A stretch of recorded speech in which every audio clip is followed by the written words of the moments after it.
Olá, eu sou a professora Renata e hoje nós vamos responder uma pergunta da Caroline Oraguchi sobre o Vygotsky e o Piaget. A Caroline fez uma pergunta muito pertinente. Ela perguntou o seguinte: alguém, por favor, pode me dizer qual que é a importância dele? Era um vídeo do Vygotsky, então pode clicar aqui no canto do vídeo, vocês estão vendo o vídeo aqui no cantinho, clique, dá uma olhada nesse vídeo também. Qual que é a importância dele, como os outros também, o Aron, Skinner e Piaget nos dias de hoje. Como ela perguntou de um monte de gente, a gente resolveu dividir. A gente vai falar um pouquinho sobre o Vygotsky e o Piaget hoje, até para vocês conseguirem entender algumas diferenças e algumas igualdades nos dois. E ela quer saber também, nos dias de hoje, o que isso tem a ver para hoje. Com certeza você já ficou um pouco tímida para perguntar para um professor da faculdade, da pós, para um supervisor, para um colega, para que a gente estuda esses caras hoje se eles são tão antigos? Muita gente fala, né, às vezes a gente ouve alguém falar, eles são muito antigos, não tem nada a ver. E ela fez essa pergunta e a gente está aqui para responder. O que tem a ver o Piaget e o Vygotsky nos dias de hoje? Basicamente, eles são os precursores, ou seja, aqueles que iniciaram a pesquisa dentro de uma perspectiva mais educacional na psicologia sobre como que se dá a aprendizagem. Eles vão conseguir elaborar isso melhor.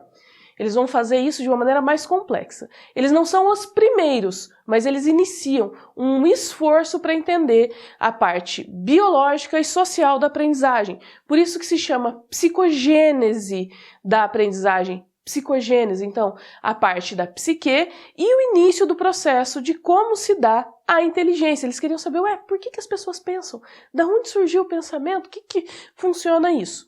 Cada um deles vai pensar de um jeito diferente. Eles estão lá super preocupados em entender como é que as pessoas aprendem, como é que se processa dentro da pessoa, dentro do indivíduo, num termo mais piagetiano, dentro do sujeito, num termo mais vygotskiano, como é que se processa a aprendizagem.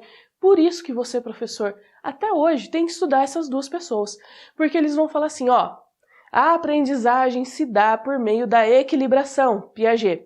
A aprendizagem se dá por meio da interação, Vygotsky. Os dois vão estar dizendo elementos sobre a aprendizagem. Vai dizer que você não acha, em algum ponto, que a aprendizagem se dá por meio da capacidade da criança interagir com outras crianças. Ou com outros adultos. Então você está fazendo essa construção. O Piaget, ele super se preocupa com o social. E ele está preocupado em saber como é que essa parte biológica vai se comportar para conseguir se equilibrar nas relações sociais, como é que isso acontece dentro do sujeito.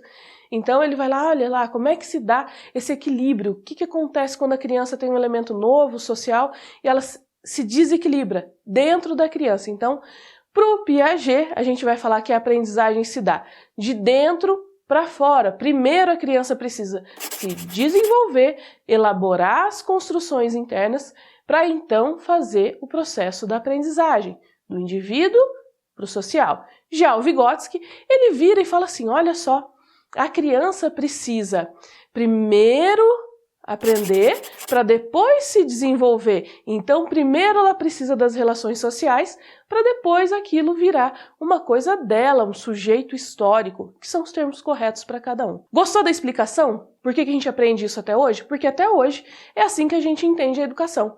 Nas relações biológicas, nas relações internas dos sujeitos da aprendizagem, será que ele aprende para depois se desenvolver? Ou será que primeiro ele se desenvolve para depois aprender? Qual dos dois que você acha e qual que é a sua perspectiva atual? Porque todas as outras vão ter uma base.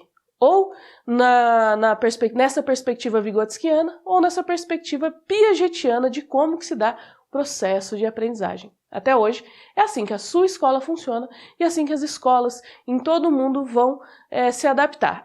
Mas nem toda escola é piagetiana ou vygotskiana. Não, mas eles são a base de muitas outras teorias que vão se apresentar para você. Combinado? Eles são importantes até hoje? Extremamente. A utilidade deles na prática é para você entender como é que a criança aprende e como é que você vai fazer essa intervenção pedagógica, uma mediação, uma intervenção e uma orientação pedagógica adequada. Gostou, né? E agora a gente vai para uma coisa super importante para vocês. Na descrição desse vídeo tem um presente nosso para você que acompanha a gente aqui pelo canal, uma promoção imperdível. Apenas no link que está na descrição. E por um tempo limitado você vai ter acesso ao curso Prática Docente na Educação Infantil na Abordagem Psicanalítica por R$ 37,00. Isso mesmo, R$ 37,00. Então não perde essa oportunidade e divulga para os seus colegas professores da Educação Infantil.